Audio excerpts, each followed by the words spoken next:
Hi, I'm Karen and welcome to Beat the Boss. So I wanted to talk to you today about risk taking. Now, obviously, naturally, some of us are more risk averse than others, but I was watching a documentary the other day on YouTube, which was all about these, they put a bunch of millionaires into a group of other people, and entrepreneurial millionaires, and with some people doing regular day jobs, all sorts of different day jobs. And they wanted to see if the experts could pick out the guys that were the entrepreneurs. And it was really, really fascinating because I think there was 5 entrepreneurs in a group of about 12 people, I think, and they gave them all these random tasks and all sorts of strange things to do, but fairly basic things to do, like, you know, throwing balls into nets and just stuff like that. And they wanted to see what happened and whether they could pick out these entrepreneurs. And they picked out 4 out of 5. So they missed one entrepreneur, but they didn't pick out any that weren't entrepreneurs. And I think it was really fascinating to watch because you could see the difference in the approach that people took. And the people with who weren't naturally entrepreneurial were a lot less risk. They were much more risk adverse. So in this one example, they had this net and they were throwing balls into it. And the further back you stood, the more points you got for getting the ball in the net. But the closer you were, the more guaranteed you were to succeed. But you didn't obviously get very many points. And loads of the people with regular jobs and don't have entrepreneurial skills, naturally entrepreneurial skills, were going quite close so they could guarantee themselves success. And the people who were naturally quite entrepreneurial were going right to the back and like chucking this ball. The chances of success were remote, but they were chucking this ball a long way. They got the odd ball in the net, so obviously got loads of points when they did. But it was really fascinating to watch, and it made me think about, you know, taking risks and whether that's something that holds us back from moving forward, because we're naturally not as, you know, don't want to take as many risks. And when you've got a job, you know, life's very safe. Well, it feels very safe when you've got a 9-to-5 job and you're employed. It's not, in reality, it's not particularly safe, because at any point they can just pull the plug and decide they don't need you anymore, or at any point, you know, you can get, you know, taken over by somebody. Automated cars, for instance, there won't be any taxi drivers left, there won't be any lorry drivers left, and all that sort of stuff. So you can get taken over by things like that, but it feels like it's much safer. And it really got me thinking about, you know, being, a dog wants to be in the shot, being risk averse, and, you know, or taking risk and being brave with doing something entrepreneurial. Because when you're to get out, when you're you know, working a job and you feel quite secure, it's hard work to then build a business on the side. It's really hard work because you've got to, I think the dog's still in the show, because you know, it's hard work to come in from work and get motivated again and do it all, and to get on with work, and, you know, to get on with your business once you finish work, because you're knackered and you're tired and all the rest of it. But it was all about risk. And how risk averse are you? Do you think you're pretty risk averse, or do you think you're someone that's happy to take a risk? You know, I'd consider myself fairly happy to take a risk. I quit my job when I shouldn't have done, but I should have done it. It was the right thing to do. But it wasn't from a risk-averse point of view. From a risk assessment point of view, it was a crazy, stupid thing to do. I didn't have another job, and I didn't have an income, and I just decided, and I had a mortgage, but I just decided it was, you know, time to do something different, and whatever the consequences of that, I was all right with that. But that's a crazy thing to do.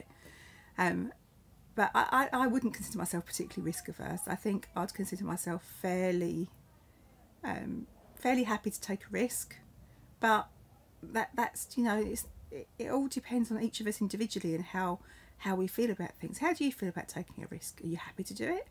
Does it make you feel, you know, the thought of moving out of your comfort zone and doing something different and not being sure of the outcome, does that make you excited, or does that make you really nervous? How does it make you feel? And, you know, then I started wondering what we can do about it. Can we change that about ourselves? Can we become less risk averse? I'm not sure we can naturally become less risk averse, but I think, having looked at it and thought about it quite a bit, I think it's certainly possible to not let that hold you back. So recognise in yourself that you are quite naturally risk averse, and then be prepared to take a little bit of a gamble. I don't think if you're naturally really risk averse, and there's nothing wrong with that, it's just a different approach to life, you know.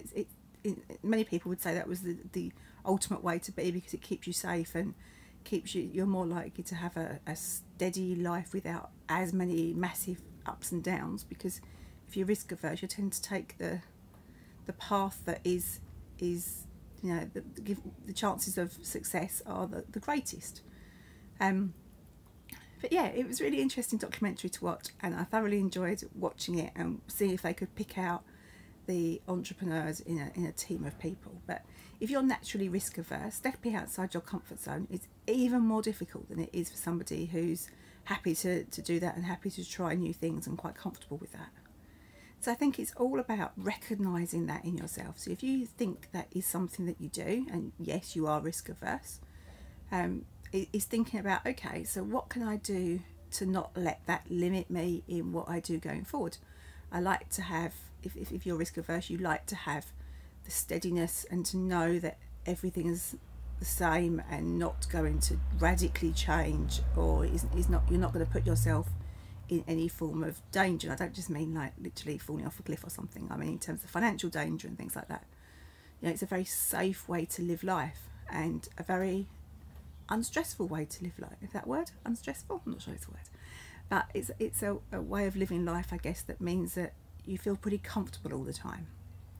But if that's not what you want to do, if that's naturally what you're like, but actually you're trying to build a business and you're trying to move out of that, then how do you think you can make that work in your favour? Because, you know, everything we've got, good and bad, can work in our favour or can work against us. And it's just about working out. None of us we're all perfect. We've all got bits that are good and bits that are bad. And it's just about working out those bits that aren't so good. What can we do about them? And how can we turn it into a positive? How can we make that something that's good? You know, I've got no patience, naturally. Like, no patience. None at all. I'm a nightmare. If someone wants me to wait for something, I just can't do it. I just have to do it now. And that can be quite a stressful way of living, because there's always a million things that I need to be doing right now. But I think it's about learning how you can turn that into a positive and make your bad bits something that can become a good thing. So if you're naturally quite risk averse, use it to your advantage, you know. Think, okay, so, you know, this is the point that I'm comfortable with. I want to be over there, so I'm going to take 3 steps over there, then I'm going to stop and reevaluate where I am. So making it so that you move slowly and you adapt to how you feel about things, rather than just, you know, it's like some people would just be dashing to that line because that's where they decided they want to go, and they don't care about the consequences of it.